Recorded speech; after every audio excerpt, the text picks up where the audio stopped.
दोस्तों सभी को नमस्कार। उम्मीद करता हूँ कि आप सब ठीक होंगे, मैं भी ठीक हूँ। दोस्तों हमारे झारखंड के धनबाद ज़िले से एक ऐसी बहुत बड़ी घटना सामने आ रही है कि घटना में बहुत सारे लोगों का घर धँस गया है और घर धँसने का आखिर कारण क्या है, वो कारण मैं आप लोगों को बता देता हूँ। सबसे पहले आप लोग ये जानिए कि वो कौन जगह का है। तो दोस्तों धनबाद के कतरस थाना क्षेत्र स्थित छाताबाद में ये घटना हुआ है और बताया जा रहा है कि वहाँ पे जो है सो दर्जनों घर थे और दर्जनों घर जो है सो वो ज़मीन के अंदर वो धँस के वो चला गया। आप लोगों को मैं बता देता हूँ कि धनबाद में बहुत ऐसे एरिया है जो क्षेत्र हैं जो बीसीसीएल कंपनी है उनका कोल का माइंस है और लोग बताते हैं कि और बहुत ऐसे रिपोर्ट्स हमें पता चला है कि वहाँ पे जो है सो जो घर बना हुआ है, घर के नीचे जो है सो कई किलोमीटर तक ऐसे सुरंग है जहाँ से कोयला को निकाला जाता है। और जितने भी वो सुरंग के ऊपर में जो गाँव जो बसा हुआ है उस गाँव को यानी कि कभी भी कुछ भी हो सकता है। वहाँ के लोगों का जान-माल की हानि बहुत ही भयानक तरीके से हो सकता है। आप लोग समझ सकते हैं कि सुरंग जो है सो कई फीट 50 फीट 60 फीट के सोचिए कि उतना लंबा-चौड़ा वो होता है।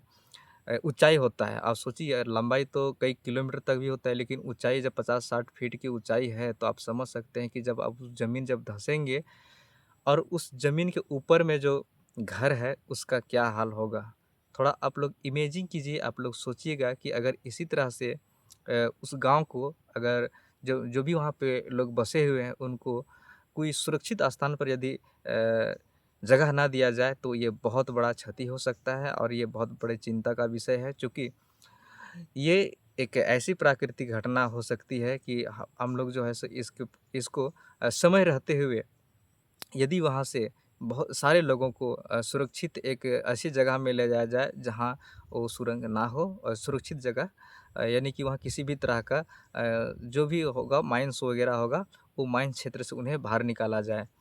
तो दोस्तों, इसमें जो है सो सरकार क्या कर रही है, नहीं कर रही है, उन्हें तो हम लोग को तो सिर्फ़ इतना ही पता रहता है कि फलाना जगह में ये हुआ, ज़मीन धँस गया, वहाँ पे लोग मर गया, अंदर चला गया, घर ही चला गया। जब घर ही अंदर चला जाएगा तो क्या उसमें इंसान बचेगा? नहीं ना बचेगा। तो आप लोग सोच सकते हैं कि सरकार इसमें क्या कर रही है, नहीं कर रही है, ये तो अभी तक तो वैसा कोई ठोस प्रमाण तो नहीं है। लेकिन इतना चीज़ मैं आप लोगों को बता देता हूँ कि जो भी क्षेत्र है बीसीसीएल का जो जो भी एरिया है या तो फिर जो क्षेत्र में कोयला निकलता है, आप लोगों को मैं बता देता हूँ कि उस क्षेत्र में जब तक वहाँ के स्थानीय लोग को एक सुरक्षित जगह पर ना बसाया जब तक बसाया नहीं जा सकता है, तब तक वहाँ पर जैसे किसी भी तरह का माइंस का काम नहीं हो सकता है। ये बात आप लोग को सभी को जानना चाहिए। कोई भी कंपनी सरकार हमेशा यही ध्यान देती है कि सबसे पहले लोगों को सुरक्षित स्थान पर ले जाया जाए, वहाँ उन लोग को अच्छा से रहने का व्यवस्था किया जाए ताकि उन लोग किसी भी तरह का दिक्कत ना हो। और सरकार इस तरह के अगर अभी भी समय रहते अगर ये काम करते हैं तो बहुत सारे लोगों के जीवन को बचाया जा सकता है। अन्यथा सिर्फ़ हम लोग न्यूज़ में आए दिन प्रतिदिन इस घटना को ऐसे ही हम लोग सुनते रहेंगे, पढ़ते रहेंगे और देखते रहेंगे। लेकिन हम लोग इसका सॉल्यूशन हम लोग अ अ, सभी लोग सोच सकते हैं कि ये सॉल्यूशन ऐसे कैसे हो सकता है। तो ये सॉल्यूशन तभी होगा जब वहाँ के स्थानीय लोगों से मैं आग्रह करूँगा कि कम से कम आप लोग सरकार के समक्ष आप लोग अपने विचार को रखिए, ताकि आप लोगों की समस्या का समाधान वो हो सके। जब तक आप लोग अपने गाँव से बाहर नहीं निकलिएगा, इसके लिए आप लोग सरकार से बात नहीं करेंगे, अपनी आवाज़ को आगे नहीं बढ़ाएँगे, तब तो फिर आप लोग का जो ज़िंदगी है वो बहुत ही भयानक स्थिति में चला जाएगा।